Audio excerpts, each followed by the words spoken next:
This is a community hole, as you can see. Lots of holes, lots of pressure.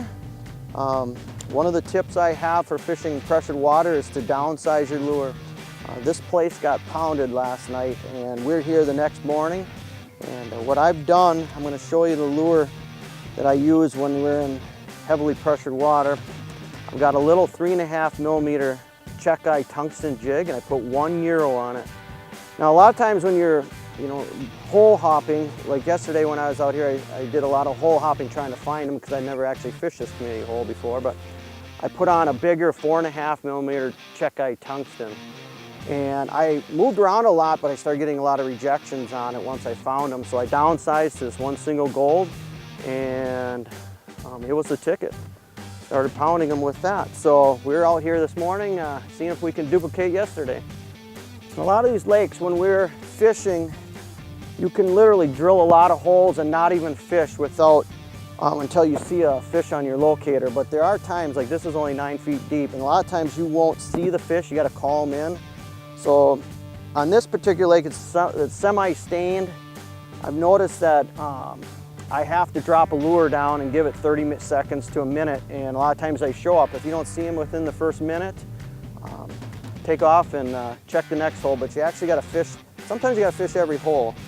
And these fish, being that it is a community hole and it's with a lot of pressure, that the spring bobber that St. Croix has, a lot of times they're just breathe on it, or the spring would just go up just a little bit. And without that, you weren't detecting any bites. So it's really, really a finesse technique here. Look at how sensitive that tip is. Look at that. You see that? It's very, when the bite's really tough and these crappies are just barely sucking it down. This is a nice crappie too. Ooh, look at that one, huh? Look at the size of that crappie. When you're rigging these micros and you're putting one single lure on it, you want it to stay, you want the lure to look really compact and small. It mimics some of the small bugs down in the water, but when I put it on, I thread it on about halfway, 3/4 of the way on.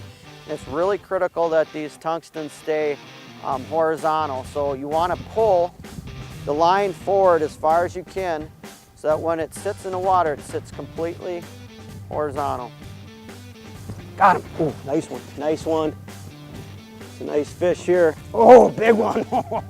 Look at that toter. Community waters can definitely crank out some nice fish when you go micro. See that? Got him. Ooh, nice one. Another nice crappie. There we go. Yeah, look at that. Stacking them up.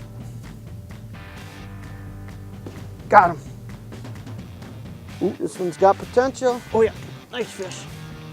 There's a nice one. Oh yeah, here we go.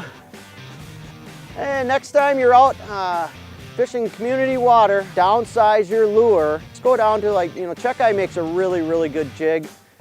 3 or 3.5 millimeter tungsten. Try, in this tannic water, my 2 favorite colors are gold and orange. A really small gold and orange. That's what I start with, and have some fun.